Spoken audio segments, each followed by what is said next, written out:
जय हिंद एवरीवन।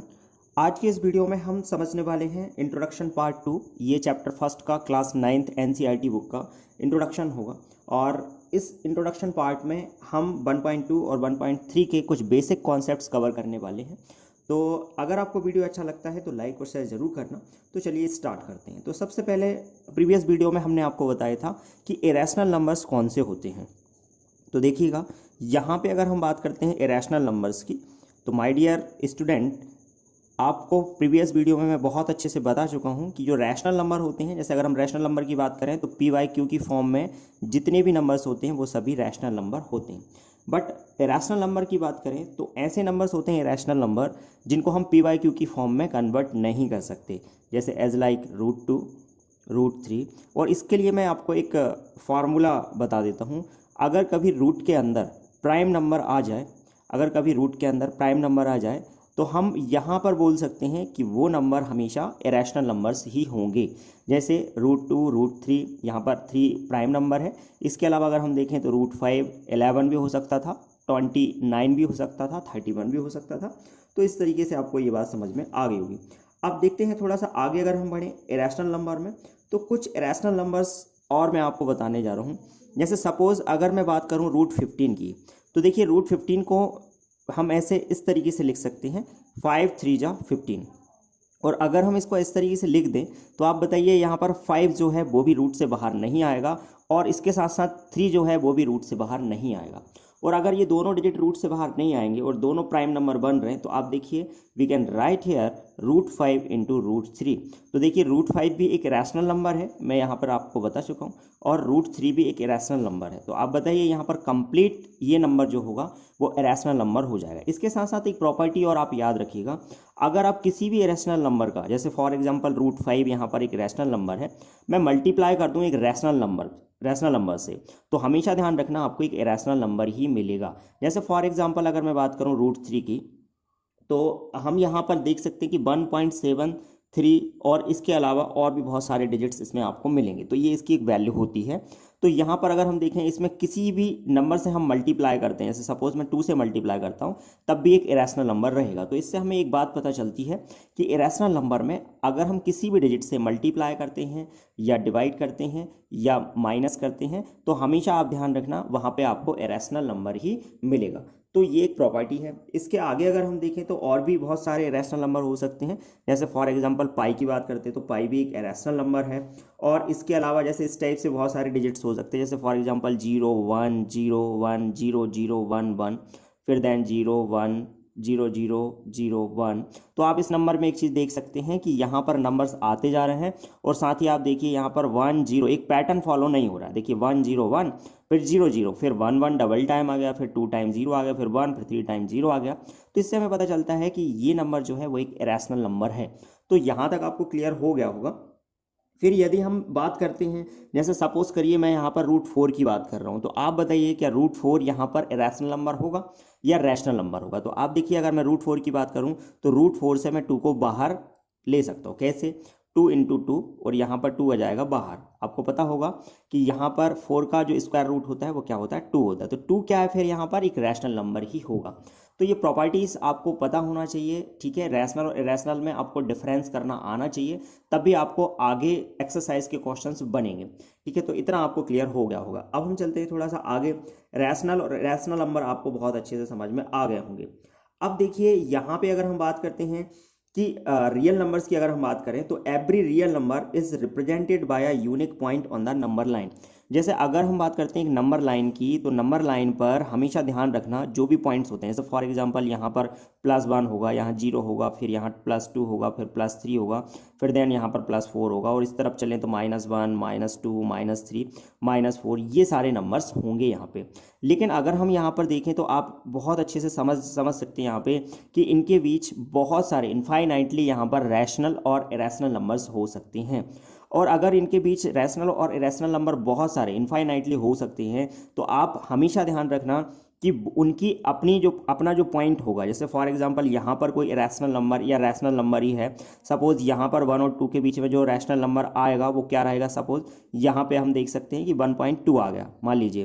तो 1.2 जो है इसका ये एक यूनिक नंबर होगा, यूनिक नंबर का मीनिंग क्या होता है? यूनिक नंबर का मीनिंग है कि उसकी तरह कोई दूसरा पॉइंट नहीं हो सकता। जैसे मैं ऐसा बिल्कुल भी नहीं कह सकता कि यहाँ 1.2 है तो यहाँ पर भी 1.2 होगा, तो ऐसा कभी भी नहीं होगा, ठीक है। तो आपको ये कॉन्सेप्ट समझ में आया होगा कि यहाँ पर कोई सा भी डिजिट आपको मिलता है, जैसे फॉर एग्जांपल मैं 2 और 3 के बीच में कोई नंबर देखता हूँ तो मुझे 2.21345, सपोज ये एक रैशनल नंबर है मान लेते हैं, तो देखिए ये एक यूनिक नंबर होगा। यूनिक का मीनिंग है ये अकेला, फिर आपको इसी टाइप का कहीं दूसरा पॉइंट नहीं मिल सकता कि 3 और 4 के बीच में हो या 0 और 1 के बीच में हो, तो ये चीज़ ध्यान रखना। तो ये कॉन्सेप्ट आपको समझ में आ गया होगा। अब हम थोड़ी सी बात कर लेते हैं। आपको स्क्रीन पर दिख रहे होंगे, यहाँ पर दो मैथमेटिशियन आपको दिख रहे होंगे। ये जर्मन मैथमेटिशियन है, 1870s में यहाँ पर केंटर और डेडेकिंडे जो हैं इन्होंने शो किया था कि एवरी रियल नंबर, यहाँ पर बोला है corresponding to every real number there is a point on the real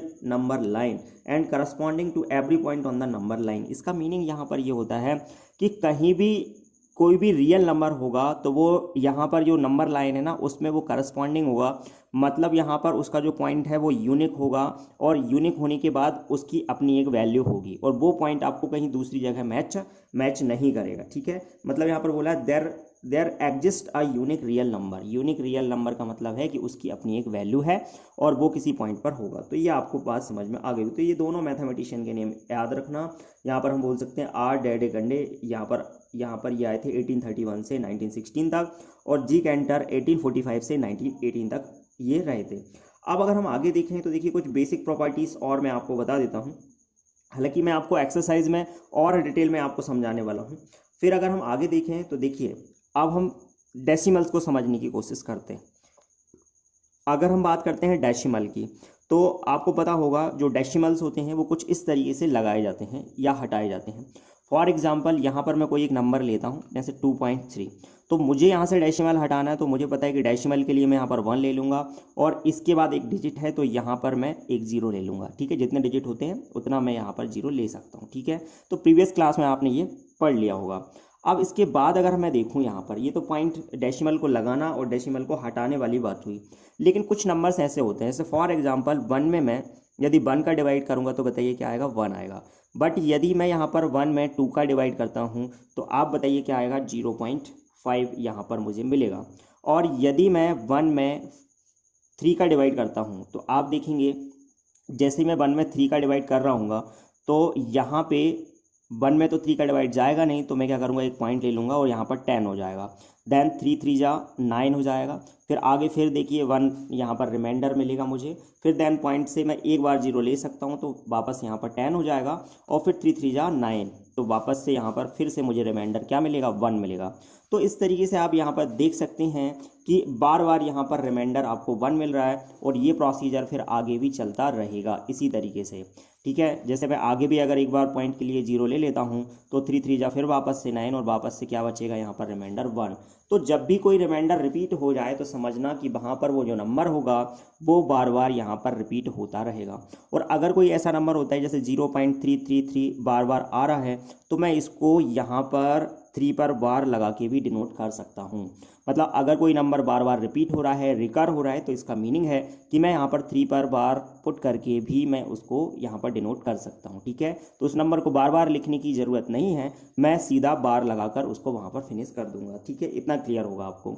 तो ये तो बात हुई यहाँ पर 1/3 की, लेकिन अगर मैं बात करूँ 1/4 की, तो देखिए 1/4 अगर 4 से मैं डिवाइड करता हूँ तो यहाँ पर कॉन्सेप्ट ये निकल के आता है, जैसे मैं इससे डिवाइड करूँगा तो देखिए 4 2 जा 8, एंड देन यहाँ पर 2 बचेगा, तो फिर 4 5 जा हो जाएगा 20, ठीक है, 0.25 आ जाएगा। तो मैं यहाँ पर देख सकता हूँ कि 1.2 में 0.5 हो गया और इसके बाद कोई भी नंबर नहीं आ रहा है, और 1/4 किया तो इसके बाद देखिए 0.25 आया, बट 5 के बाद कोई भी डिजिट्स रिपीट नहीं हो रहा है। तो कुछ इसका मीनिंग ये निकलता है कि कुछ नंबर्स, कुछ डिजिट्स ऐसे होते हैं जिनमें डेसिमल के बाद नंबर्स रिपीट होते हैं, और वो नंबर्स कौन कौन से हैं उन्हें हमें अभी ढूंढना है। तो चलिए देखते हैं। 1/4 यहाँ पर हमने देखा कि यहाँ पर एक नंबर के बाद डिजिट जो है वो रिपीट नहीं हो रहा है, मतलब कि इस प्रोसेस को हम बोल सकते हैं टर्मिनेट, ठीक है।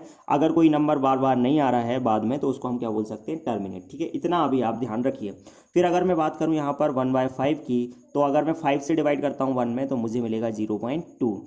तो मैं देख रहा हूँ कि इसके बाद फिर वापस से कोई डिजिट नहीं आ रहा है। फिर अगर मैं देखता हूँ 1/6 की बात करता हूँ, तो अगर मैं 1 में 6 का डिवाइड करता हूँ तो मुझे मिलेगा यहाँ पर 6 1 जा 6, 4 बचा। फिर देन मैं यहाँ पर देख रहा हूँ कि 4 बचा तो 40, फिर 6 6 जा 36, फिर देन 40, फिर 6 6 जा, मतलब कि 6 बार बार यहाँ पर रिपीट होगा। तो इसको मैं इस तरीके से यहाँ पर मेंशन कर सकता हूँ 1.6 पर बार। ध्यान रहे कि कभी भी जब भी हम बार यूज़ करते हैं तो उसी डिजिट पर हमें बार यूज़ करना है जो बार बार रिपीट होता है, ठीक है। जैसे 1 यहाँ पर रिपीट नहीं हो रहा है, इसीलिए मैं 1 के ऊपर वहाँ पर बार का यूज़ नहीं कर रहा हूँ, ठीक है। इतना आपको क्लियर हो गया होगा।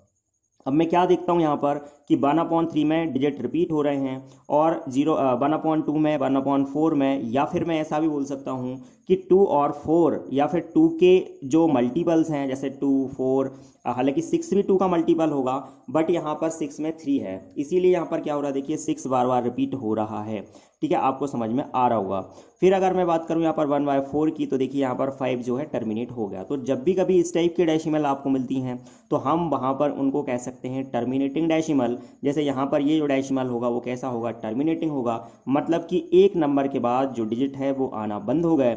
और अगर एक नंबर के बाद डिजिट जो है वो आना बार बार आ रहे हैं तो इसका मतलब है उसे हम बोल सकते हैं रिकरिंग डेसिमल या फिर रिपीटिंग डेसिमल भी बोल सकते हैं। तो इतना आपको क्लियर हो गया होगा। अब अगर हम आगे देखें इसी में, तो ऐसे बहुत सारे नंबर हो सकते हैं। जैसे आप करके देखिएगा 1/7 में कितने डिजिट्स कहाँ तक आ रहे हैं, तो ये आप करके देखिएगा। फिर अगर मैं बात करूँ 7/8 में भी आप इसको करके देखिए। देखिए यहाँ पर 8 आ गया नीचे, मतलब 2 की पावर में हम इसको देख सकते हैं। जैसे मैं 8 को यहाँ पर लिख सकता हूँ 7/2 और जब भी हम किसी डिजिट को 2 की पावर में यहाँ पर लिख सकते हो तो ध्यान रखना वहाँ पर आपको जो डेसिमल मिलेगा वो टर्मिनेटिंग ही मिलेगा। तो एक बेसिक कॉन्सेप्ट था, मैंने आपको बता दिया। इसके साथ साथ अब देखिए यहाँ पर टर्मिनेटिंग डेसिमल होगा, एक रिपीटिंग डेसिमल होगा। रिकरिंग और रिपीटिंग डेसिमल सेम होते हैं, ठीक है। और रिपीटिंग में बस इतना ध्यान रखना, जब डिजिट बार बार रिपीट हो तभी हम उसको रिपीटिंग डेसिमल बोल सकते हैं, ठीक है। अच्छा, अब इसमें अगर हम बात करें कि नॉन टर्मिनेटिंग क्या होता है, तो नॉन टर्मिनेटिंग का मीनिंग है यहाँ पे कुछ नंबर्स ऐसे होते हैं जिसमें नंबर्स जो हैं, जैसे फॉर एग्जांपल मैं यहाँ पर 1 2 नंबर आपको दिखाता हूँ, तब आपको ये चीज़ बहुत अच्छे से क्लियर हो जाएगी। मान लीजिए यहाँ पर मैं बात करूँ पाई की वैल्यू की, तो पाई की वैल्यू होती है 3.14। आगे अगर हम देखें तो 159, फिर देन 265, और फिर अगर हम बात करें 265 3589, ऐसे करके बहुत सारे डिजिट यहाँ पर आते रहते हैं।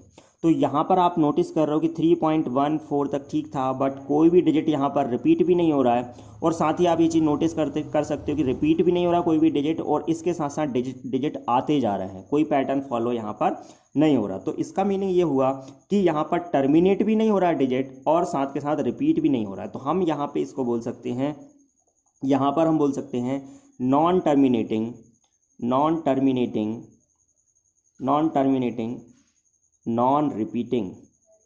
नॉन रिपीटिंग, ठीक है। इतना आपको क्लियर हो गया होगा। Non terminating and non repeating decimal हम इसको यहाँ पर बोल सकते हैं। अच्छा, अब ये चीज़ आपको क्लियर हो गई। आप रिपीटिंग को हम रिकरिंग भी बोल सकते हैं, मैंने ऊपर आपको बता दिया। ऐसे ही अगर हम बात करें √2 की, तो √2 की जो वैल्यू होती है वो 1.41423135 इस तरीके से वैल्यू होती है।